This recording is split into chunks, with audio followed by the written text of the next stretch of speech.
is your favorite CEO, Miss Flo, back with another episode of Neon Mike, where the conversation just glows.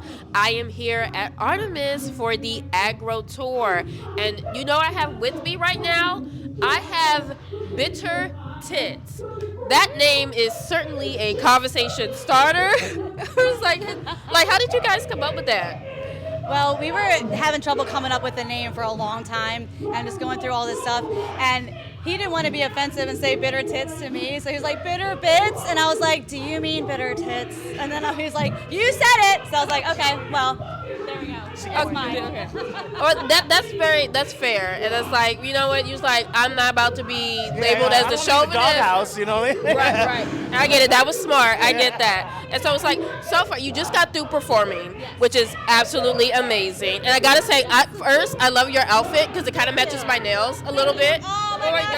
It's very like, you know what I mean? So I love the presentation. And I just, first of all, as a drummer, I saw the stick break. And it's like the fact that you like changed it out and was like solo time, didn't miss a beat. That is very impressive, sir. Thank you. How many years have you been drumming? A year? I'm a bass player. Really? Yeah. What? Yes. I just love drums. I've loved drums. I've always like wanted to play drums, but like I'm a bass player. That's like, so I'm just curious, like how, like going from bass to drum, how was that transition? Like what? ADD. I've always been tapping on things my whole life, so that felt natural. You know, it's just a natural thing. Like, I've always like loved the drums. Like, my drummers and bands always kind of like hate me being around because when they're out, I'll jump on the kit and like, don't touch my drum set, you know? You know what? You know, that's fair. You know what? God bless ADHD. It's not a disability, it is a superpower. There we go. That's how we just like to record it. And so, first of all, like, how are you guys feeling about the tour and like your performance here at Artemis? It was really good tonight. I really had a good crowd. I really liked the stage in the venue. It was very intimate, which was really nice to be able to like see people and kind of be close to them. And yeah, we just felt like it went great. The tour, we're so excited to be on. We met Create Lady J at a show last year, actually.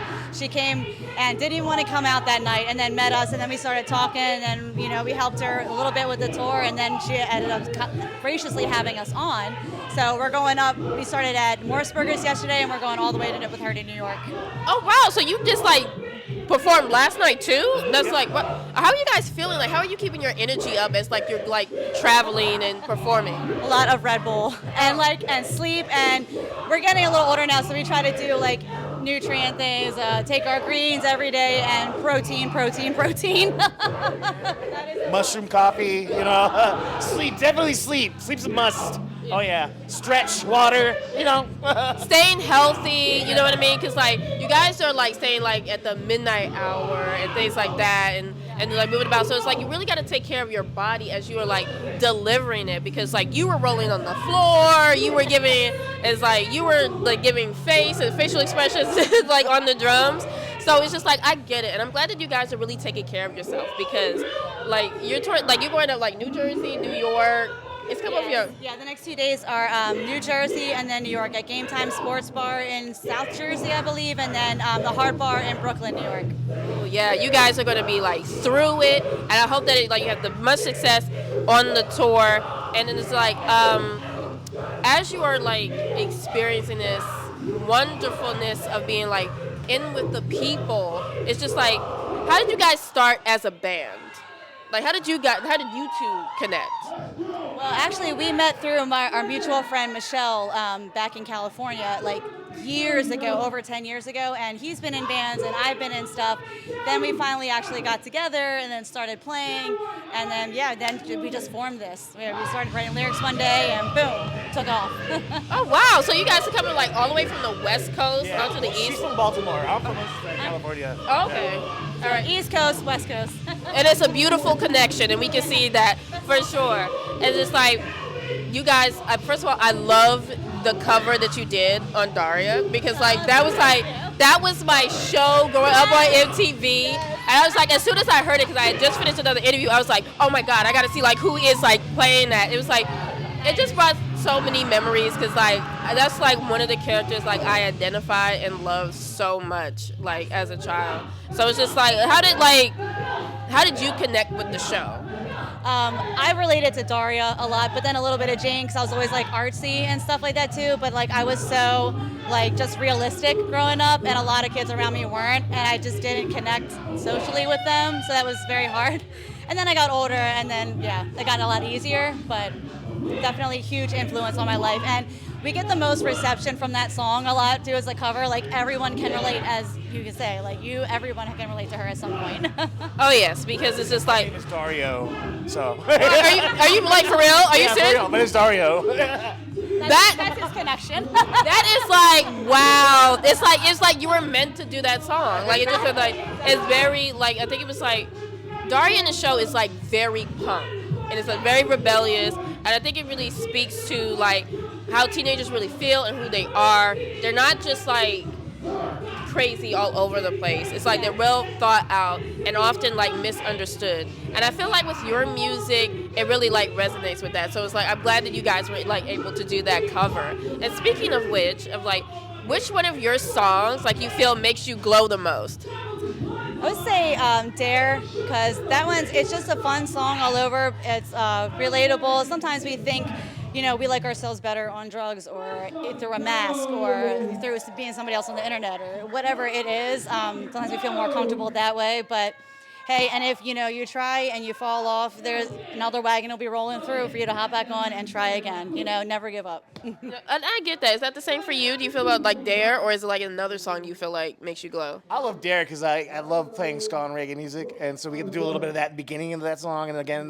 the second time we come around. So it's fun to play, And it makes me laugh too, because like if you listen to the words, like it's kind of. I don't know, like my mom wouldn't like it. Because like the title of it is very misleading. You're thinking like you're teaching the kids the right thing, and it was like, oh no. Yeah. The program really do its job. In the end, because like there's always another rag. It's never too late to get sober. If you need to be sober, get sober. There's help out there. Look for the help. There's help out there for you. Very much, but it's like when you're young. Just do whatever. Right. Yeah, I probably shouldn't say that as a teacher. My bad. Scratch that out. I actually heard that the best time to start doing drugs is in your 30s. So don't start drugs till you're in your 30s. Okay, fair. There we go. There we go. That's a great cover up right there. And then I was just like, what advice do you have for somebody that's trying to make it in the music industry right now? Don't start doing drugs till you're 30.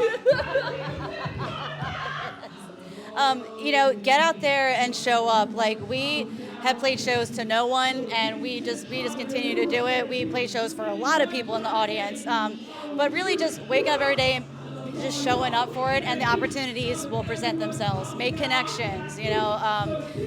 All the social media stuff helps, but really getting out there for sure, and playing whatever show you can get sometimes too. At first, No, and I get that. And it's like the most other thing I know is like you guys have a lot of fun. You have like a great smile. You are all over the place. It's like having great outfits and just like looking absolutely amazing. And it's like you see how you guys glow from the conversation. And we're gonna say bye to one of the greatest opening act punk rock bands out there. All right, see you guys. Bye. Whoa. That's not the end-all be-all of the Aggro Tour coverage. I had a chance to speak with all of the artists on this amazing tour. In the next coming weeks, you're going to learn about these outstanding performers, and they will become your new favorite band. So subscribe to my YouTube channel and tap the notification button.